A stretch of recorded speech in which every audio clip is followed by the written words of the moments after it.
Kia ora te iwi e haere ake nei te karere he wairua totoa, he wairua whakawehi. Kei roto i te whakatūpatoa ngā kaiarahi o te ao Māori ki te kāwanatanga. Ara kia kauarawa e tūraki i ngā kaunihera a Takiwā. Kua puta te karanga i te kura o Motueka ki te hapori o Whakatāne kia mataara te hapori. Whai muri hoi te tūkinotanga o tō rātou kura e te nanakia i tēnei tau. I whakataetai atua Ngāti Tuwharetoa kia Ngāti Porou i te kēmu Ki-o-Rahi i kōtata ake nei. Hei whakapakari i ngā hononga, kei wainga nui i ēnei iwi.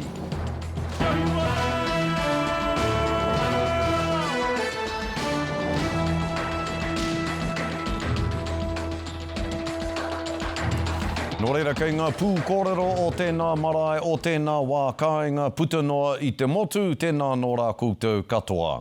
He wairua totoa, he wairua whakawehi, kei roto i te whakatūpatoa ngā kaiarahi o te ao Māori ki te kāwanatanga. Ara kia kauarawa e tūraki i ngā kaunihera a Takiwā. Hei tā te maruata, te rōpū a motu o ngā kai kaunihera Māori ki te whaitonu te kāwanatanga i te ara o te tūraki i ngā kaunihera a Takiwā nei, e hia ngahuru tau o tā te Māori whawhai. Kia uru he Māori ki ngā kaunihera o tēnei whenua, ka ngaro. I te ngaronga o tērā ka ngū te reo o ngā mana whenua i roto i ngā whakatau mo te wai, mo te taiao, mo te whenua me te anamata. Anei rā te pūrongo a te o Kiwa McLean.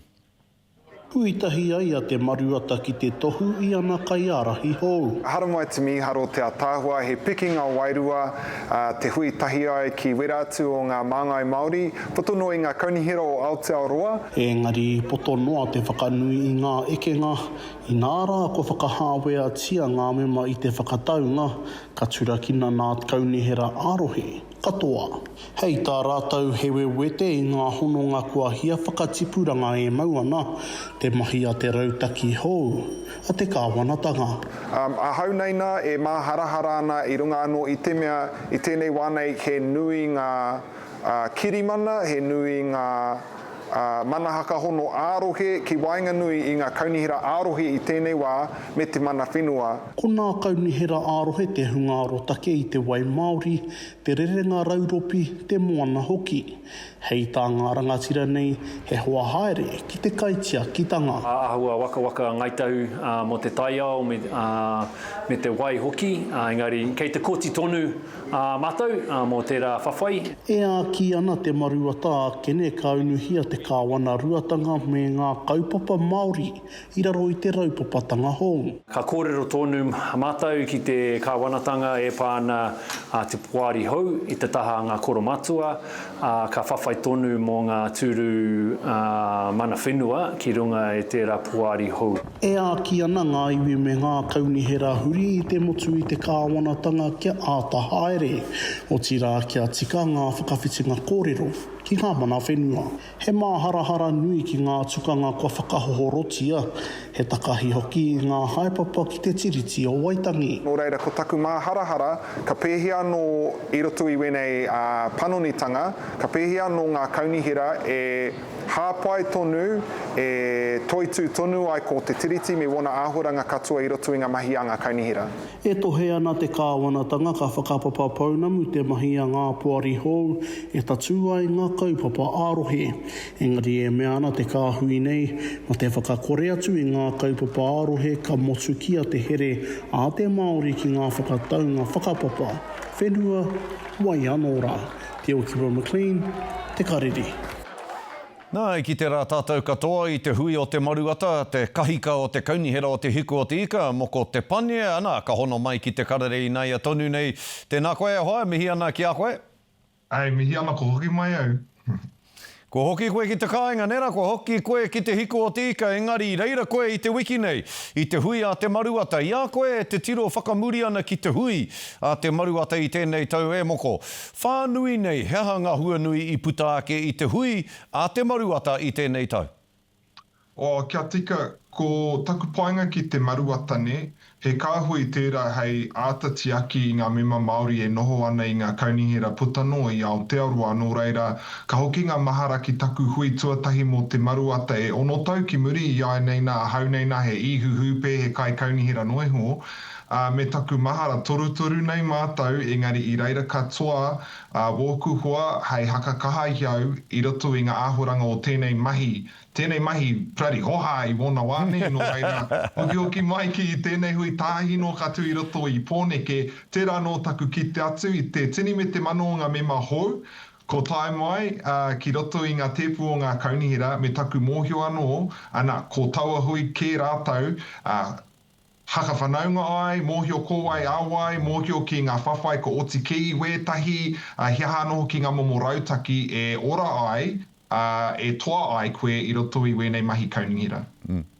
E tika ana rānei te kōrero e whakahea ana te katoa o te maruata I te hihi o te kāwanatanga ki te whakakore atu I ngā kaunihera, takiwā ngā kaunihera tai au hoki. E hara pia, e hara I te mea he kino te haka kore, engari e tautoko ana te katoa e hakai katoa ana, te take, I roto I te haka kore ngā ka horeke e tautoko ana, kia memeha, kia ngaro ke, te reo o te Māori, me ngā uara, me ngā kiakia, me ngā wawata, e noho puku ana, e noho pūmau ana I roto I ngā kaunihira takiwa I tēnei wānei, I roto I wēnei panonitanga nō reira. Tērā pia I tautoko te katoa I te tūpatotanga ki wēnei āhuaranga me wōna pānga kino anō hoki ki te Māori. Nō reira, mena e whakatūpato ana koutou I te kāwanatanga, ka aha koutou hei whakatōpū I o koutou kaha. Kia ore, kia wehi, I o koutou te kāwanatanga, kia whakarongo ai te kāwanatanga ki o koutou. Tērā pia ka hoki muri ake te kāwanatanga I tā rātou whakatau, kia whakakorengia ngā kaunihera takiwā. Hea te rautaki a te maruata? Koina, ko tetahi o ngā momo hiehia o te maruata ka hakatū ai ko wētahi wānanga. Wānanga ai mātou o te maruata marama atu marama mai. Engari, I roto I wērā momo wānanga. I roto I te wā poto, kei a tātou katoa Aotearoa, kapi ai te wā tono ki tēnei kaupapa o te haka kore I ngā kaunihera takiwā hei te rua tikau o Pēpuere. Nō reira, hana koko, nā hoki atu koe ki te pito hakarunga I te mea horekai krihi me te kone e nui ngā mahi kei mua I te aroaro, nā I roto I ngā wānanga ka haka ko tahi I ngā hakaro, ana ka tuku I tētahi tono o kawa e te maruata, ki ngā minita, ki te kāwanatanga, me o mātou nei whakaaro ki tēnei kaupapa. Hea te hua o te pupuri I ngā kaunihera takiwā? Ko ngā hua wera I konei, e kite ana hau mena ka kōrero mo te tai tokerau ni. Te mahi tahi ki ngā hapori e ora ai ngā awa, ngā roto me te moana I konei. Te mahi tahi ki te Māori e mōhio ai ko Ki-o-Rahi ni ngā wāhi tapu, hiahanga wāhi e tika na kia ātatiaki me wera āhuaranga.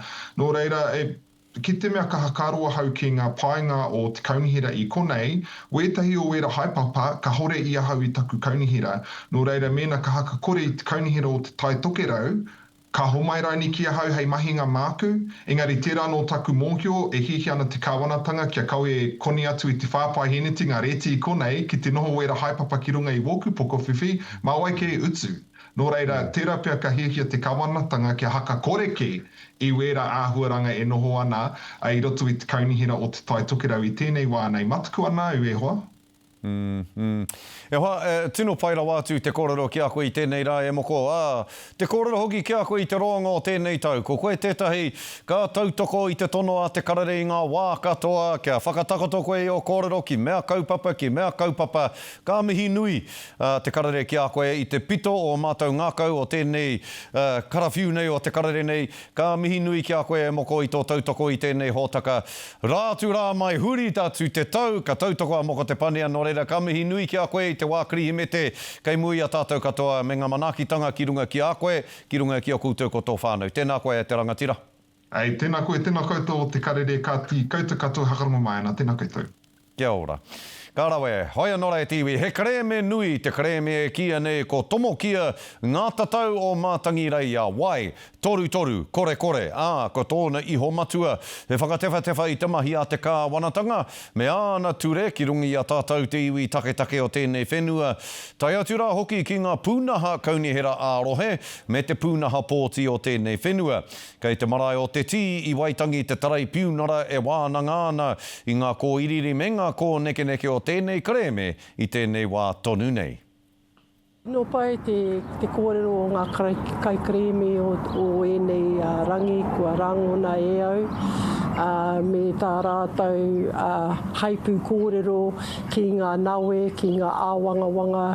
Mai rā no e rā pēhitango te karauna ki runga i tātou āngai Māori. Tino hariko ana o te rongo e ngā kōrero e puta mai ana, no te mea ka kitea, e noho ana, wētahi o ngā hapu e noho tunu ana i ngā wā kāinga, e hara i te taone, e hara tata atu ki ngā nohoanga Pākehā, e noho ana rātau i raro i te mana motuhake me te tino rangatiratanga. Tēnō hariko ana o te rongo i taua tūmomo kōrero, no te mea koe nei te kōrero i rangona, i kitea, i a māua ko Moana Jackson e haere ana puta no i te motu. Koe nei te tino hia. Kia noho tātou te iwi Māori, hei Māori, e ngā papakainga puta no. Anō reira, hari ko anau.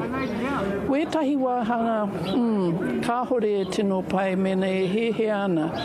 Kia noho tonu ngā whānau me ngā hapu i raro i te tāmitanga a te Pākehā. Kia noho i raro i ngā ture a te Pākehā, i raro i te pāremata. Ahako he mea nui kia uru atu ngā mea Māori ki roto i te pāremata, e hara tēnā whare i te whare mō tātou. Engari, e tika ana kia haere ngā mema Māori, kia herea aua Pākehā, kia kaua e mahi puka noa, e haere puka noa, e tāmi tunu ana i a ngai tātou. Koe nei tō mahi i roto i taua whare. Ka paiwe nā kōrero e te horangi, hei a pōpō ka tū te wāhanga whakamutunga o tā rātou wānanga ara hei te tuawhā o Tīhema nei. Kāti, kua puta te karanga i te kura o motueka ki te hapori o Whakatāne, kia tautoko, kia mataara hoki, te hapori, whai muri ho i te tūkinotanga o tō rātou kura e te nanakia i tēnei tau. Hei tā te tūmoaki o te kura, hei tā Josh te ao marere, e whai ana e rātou tētahi ara e haumaru ake ai te kura, ka mutu ko tētahi o rautaki matua ko te whakatū taiapa hou, hei aukati i tūruhanga atu o te tangata i ngā haora o te pō. Kei a pūkaia ngā whakamārama. Koe nei ngā tūkinotanga ki te kura o motueka. Ai, he pauri, he hoha anō hoki. Nā te mea, kaore he tino raru ki au, engari he raru mō aku tamariki. I te au, i whati rātou, tō tātou nei kuahai. I tērā wiki, i take kino tia te kēti i te puna kaukau, ngā matapihi me ngā kuaha, me te ki a te tumuaki, kua roa kē e nei mahi e haere ana. Nui ngō te wā, i kiti au i tēnei mahi. E tai wā, kaore he raru, engari e tai mutunga wiki, ngā hararei pia, i hoki mai rātou, ai whakararu i a mātou. Kei te tino pauri mātou, nā te mea he wāhi harikoa mā tā tātou tamariki. But there's just a small little group that are causing this raro. I whakararu ai tō tātou nei māra. He kura e aroha nui ana ki te taiao. He kura whakatūwhera i ona kēti ki te hapori i ngā haora o waho atu i ngā haora o te kura. Engari i nāi nei, kua kihirua ngā whakaro o te tumuaki me te poari. Ko te kōrero keimu i a mātou, te pōri o te kura o motueka hoki, te rapia ka hanga e tai taiapa i te katoa o tō tātou nei kura. E ahua pauri tērā, nā te mea e wahi mo te hāpori tēnei. Engari, nā te kaua tēnei take, Mina ka. Vandalism is an issue, and it's not just an issue for us. We're just sort of bringing attention to it. We know it's an issue at other schools. For us, it's about how we can encourage our community and get everybody on board to make sure the spaces are being used positively. E hia mataara kua whakapaua hai whakatika ake I ngā wāhanga o te kura kua tūkenotia. Ka matu, kua toro mai ngā ringa āwhina o te hunga primana me ngā ratonga hapori pēnei I a Waiariki whānau mentoring. We need to spread some love into that kura due to the damage that was caused over a 2 or 3 week period. And so we just decided to activate, go into the kura, create discussions with other leaders within the community to bring about resolution in preventing the ongoing vandalism of that kura. Nui tutu, hei whakapai, hei whakatika hia e nei mahi, kai tāku nei, ko tērā mone, ko tērā pūtia, he pūtia mō ngā tamariki. Mō ngā taputapu, hei āwhina, I a rātau ki te ako, I roti te akomanga, e tai o ngā haerenga, he pauri, he hoha anō hoki. Nā te mea, kaore he tino raru ki au, engari he raru mō aku tamariki. Te mighty drowns in this pool. Ko te manako o te kura, kia timatatahanga I ngā taiapa I mua I te taia mai o Kirimete. He roi ni Waikato, Pukaia. Wenerei tiwi, hei muri ake I ngā whakatairanga I whakataitai atu a Ngāti Tuwharetoa ki a Ngāti Porou I te kēmu Ki-o-Rahi I ko tatāke nei. Hei aha hei whakapakari I ngā hononga ki wainganui nei iwi e ruanei. Ka mā taki tātou I tēnei kēmu nui a muri ake I ngā whakataitai.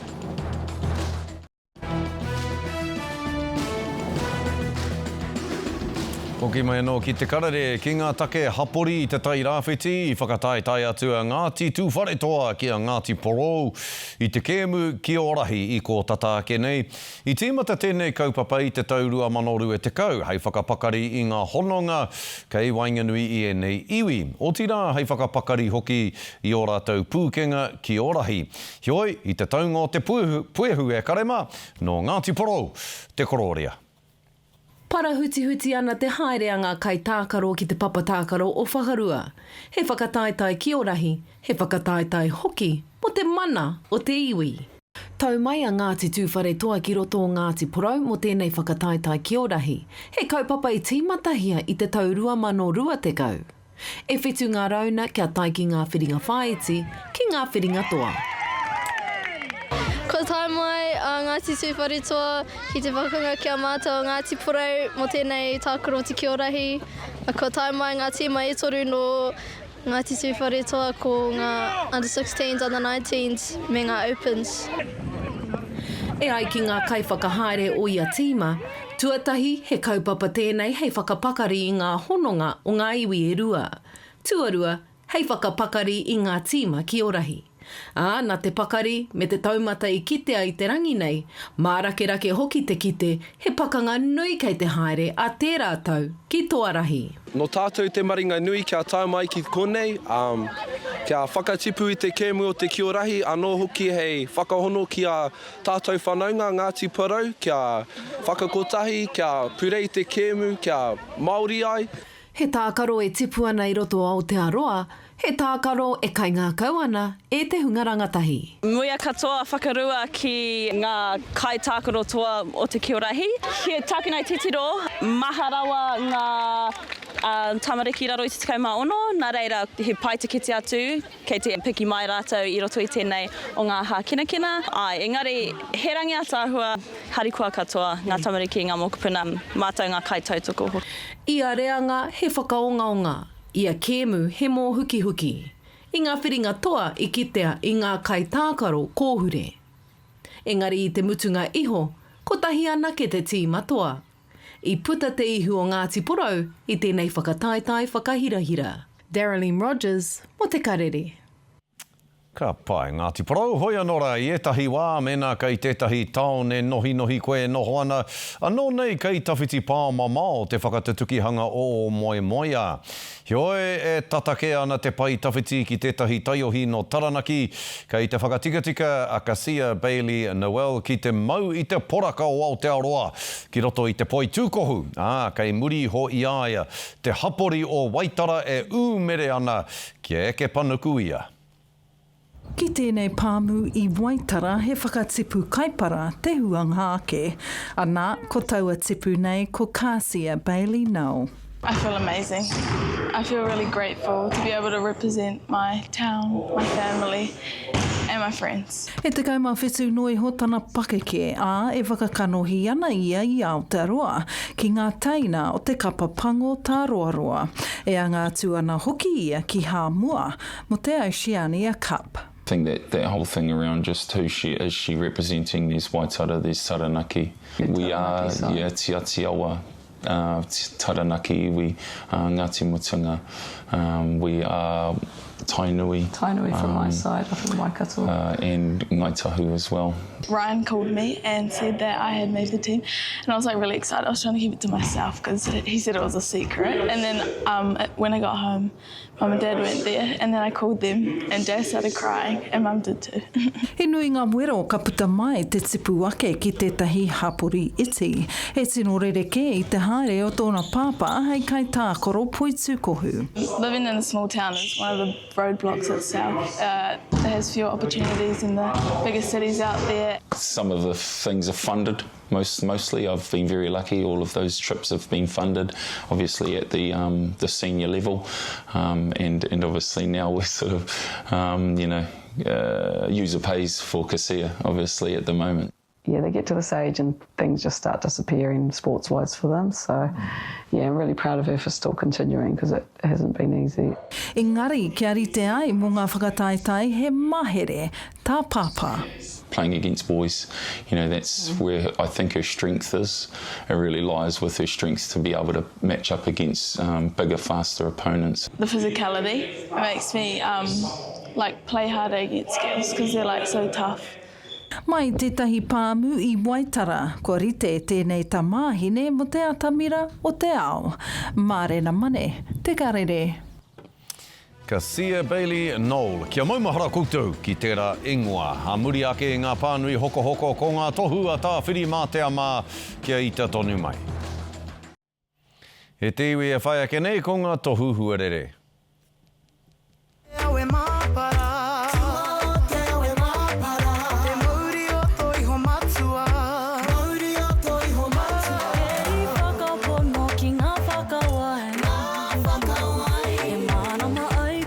Nā tā te karere mō tēnei rā, kia ora tātou katoa.